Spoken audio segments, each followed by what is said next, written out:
விஜய்னா இதுக்கும் நீங்க தான் காரணமா? லாஸ்ட் ஆஃப் ஃபர்ஸ்ட் பேபி குரிய சிஎம் விஜய் நான் வந்து சொல்லலாம் 51 பேர் இறந்ததுக்கு நான் காரணம் கிடையாது. நான் என் பிள்ளை இழந்ததுக்கு அவர் மட்டும்தான் காரணம். தமிழ்நாட்டில் இப்போ எங்க தப்பு நடந்தாலும் விஜய்னா மேலே சொல்லுவாங்க. பட் ஜூலி, உங்களோட கரு கழிஞ்சதுக்கு காரணம் விஜய்னான்னு சொன்னீங்களே, அதை எங்களால் ஏற்றுக்கவே முடியாது. பெரும்பூர் பிரச்சாரத்தில் போய் ஜோராக கத்துனீங்களே, விஜய்னாவை கத்த சொன்னாரு.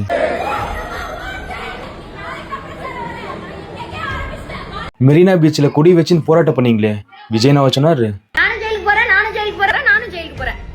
இந்த மாதிரி எல்லாமே உங்கள் லாபத்துக்கு நீங்கள் பண்ணிட்டு இப்போ விஜய்னா மேலே சொல்கிறீங்க கரு கழிஞ்சது காரணம் அவர் தானே.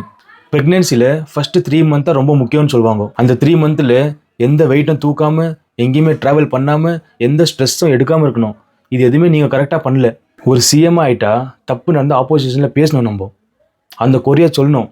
பட் கரு கழிச்சிச்சு அதுக்கு நீங்கள் தான் காரணம்லாம் பேசக்கூடாது. உங்களுக்கு நடந்த அந்த ஒரு விஷயம் ரொம்ப கஷ்டமான விஷயம் தான். நீங்கள் யாருக்காக பேசுனீங்களோ அவங்களாம் உங்கள் லாஸ்ட் வரைக்கும் அவங்க கூட வர மாட்டாங்க. ஸோ உங்களை நீங்கள் தான் கேர் பண்ணிக்கணும். உஷாராக பார்த்துக்கோங்க மேடம்.